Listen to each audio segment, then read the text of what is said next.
Você que está acompanhando conosco nossa leitura bíblica em um ano, agora em 2020, nós estamos terminando o livro de Levítico e estamos chegando no livro de Números.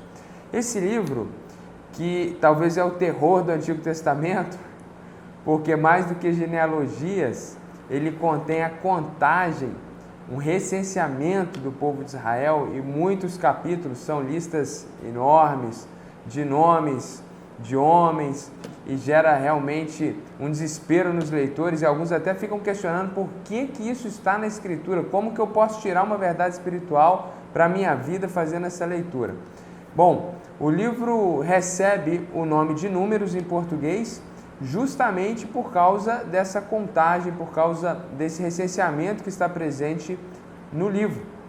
Originalmente, o nome é No Deserto, que é uma palavra que aparece no primeiro versículo do livro de Números e se repete por mais de 40 vezes em todo o livro.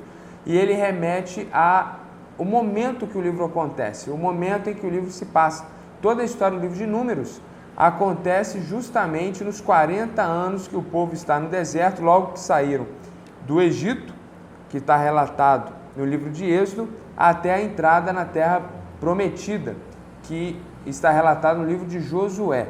Então toda a história que se passa no deserto é relatada aqui no livro de Números, e esse era o título original do livro, No Deserto. Quando a Bíblia foi traduzida, o Antigo Testamento, para o grego, os tradutores escolheram o nome aritmoi, da onde vem a palavra aritmética, e posteriormente, séculos depois, quando o Antigo Testamento foi traduzido para o latim, eles seguiram essa mesma ideia dos tradutores gregos e colocaram o nome de numeri, da onde vem a palavra números, justamente porque eles enfatizaram não a totalidade do livro, o seu acontecimento no deserto, mas ficaram focados também nesses recenseamentos e nessas listas que aparecem aqui no livro de Números.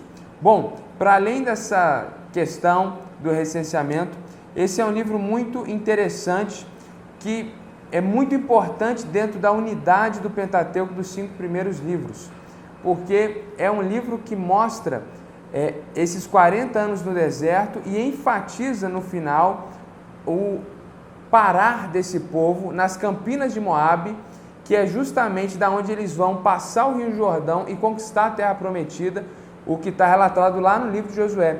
Então é um livro muito importante, um livro muito estratégico, que poderia ser talvez até o último livro do Pentateuco, que a gente vai ver no próximo vídeo por que não é o último livro. Mas ele termina justamente contando o final da história do povo no deserto e deixando eles preparados, nos deixando com a curiosidade aguçada. O que vem agora? O tempo do deserto acabou, eles estão aqui acampados de frente para a Terra Prometida. O que vai acontecer? Então quero te encorajar, quando você lê o livro de Números, não ficar preso nos números. Talvez você pode fazer uma leitura mais rápida quando tiver aquela lista de nomes de homens, mas foque nessa visão geral, foque nessa história do povo com o seu Deus no deserto, tudo que aconteceu ali, como Deus se manifestou, proveu e mostrou a sua glória para eles no deserto. Uma outra coisa muito importante aqui no livro de Números é o relato de como o acampamento estava organizado. Então nós temos o centro do acampamento, o tabernáculo, e ao redor nós temos as tribos acampadas em prontidão para, se em eventual invasão de inimigos, o tabernáculo onde Deus se manifestava pudesse estar protegido. E não só isso, mas também o povo estava acampado de uma forma organizada e preparado para se defender em caso de necessidade. E é muito interessante nós percebermos aqui que nessas listas que aparecem fica muito claro que o povo de Israel ele é dividido em 12 tribos.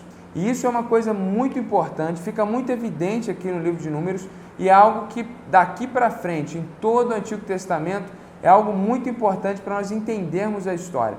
Você precisa entender que aqueles 12 filhos de Jacó deram origem a 12 tribos, e o povo de Israel, ele está dividido em 12 tribos, assim como a nossa nação está dividida em estados, outras estão divididas em províncias, assim o povo de Israel do Antigo Testamento estava dividido em 12 tribos. É interessante perceber, e isso fica enfatizado no livro que nós acabamos de ler, o livro de Levítico, que uma dessas tribos, que é a tribo dos levitas, um dos filhos de Jacó, não recebeu herança e não tinha essa função bélica, essa função de ir para a guerra, de proteger o acampamento.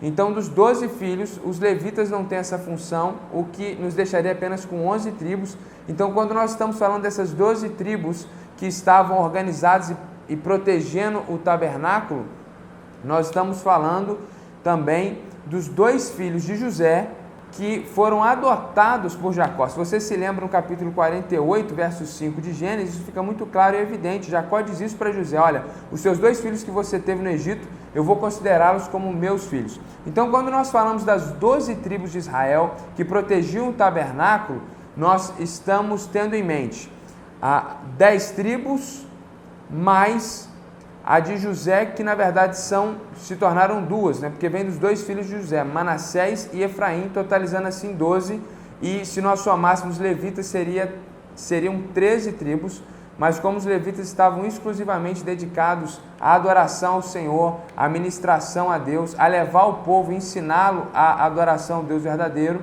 então nós temos 12 tribos. E essas 12 tribos que nós vemos aqui contadas no livro de Números, vão herdar essa terra prometida. A terra, quando for conquistada, ela vai ser dividida em 12 regiões, que são as regiões dessas tribos, e toda a história daqui para frente tem como pano de fundo, tem muita questão política, muitos conflitos envolvendo as 12 tribos. Isso é muito importante você entender aqui, a partir do livro de Números, para ter uma base fundamental de conhecimento, para você entender a história que está por vir. Olhando para a estrutura do livro de Números, é uma estrutura muito simples.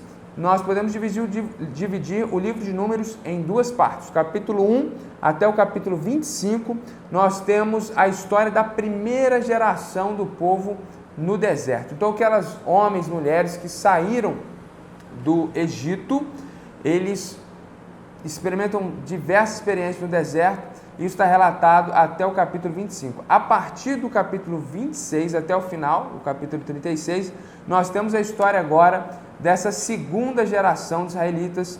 O povo está morrendo, a segunda geração, os filhos daqueles que saíram do Egito se tornaram homens e agora estão no protagonismo da história. E para finalizar, eu queria fazer um cálculo com você, já que nós estamos no livro de Números. Se nós somarmos o primeiro recenseamento que ocorre no livro, que é no início do livro, e se nós somarmos também o segundo recenseamento que ocorre a partir do verso 26, o recenseamento dessa segunda geração, nós vamos ter, em ambos os casos, um número aproximado de 600 mil homens.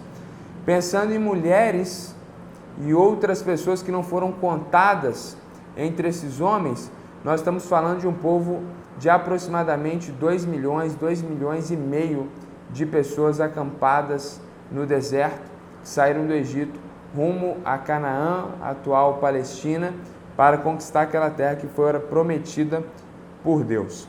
O livro, então, termina justamente com esses 2 milhões e meio de pessoas acampados nas campinas de Moabe, onde hoje é a Jordânia, perto do Rio Jordão, prontos para passarem o Rio Jordão e tomarem a primeira cidade da atual Palestina, a cidade de Jericó, naquele tempo chamada de Jericó, na terra de Canaã. Bom, isso é um pouquinho do livro de Números. Que Deus abençoe a sua vida, continue lendo. Se você está ouvindo e vendo esse vídeo e você pensa, poxa, eu estou atrasado, estou desmotivado, quero te encorajar a prosseguir. Para onde você está, começa com a gente agora o livro de Números e com o tempo você vai acertando a sua leitura. Lê um pouco de Números, 3, 4 capítulos por dia, e aí lê um capítulo do que ficou para trás e assim você prossegue com a gente. Jesus nos abençoe. Até o próximo vídeo. Valeu!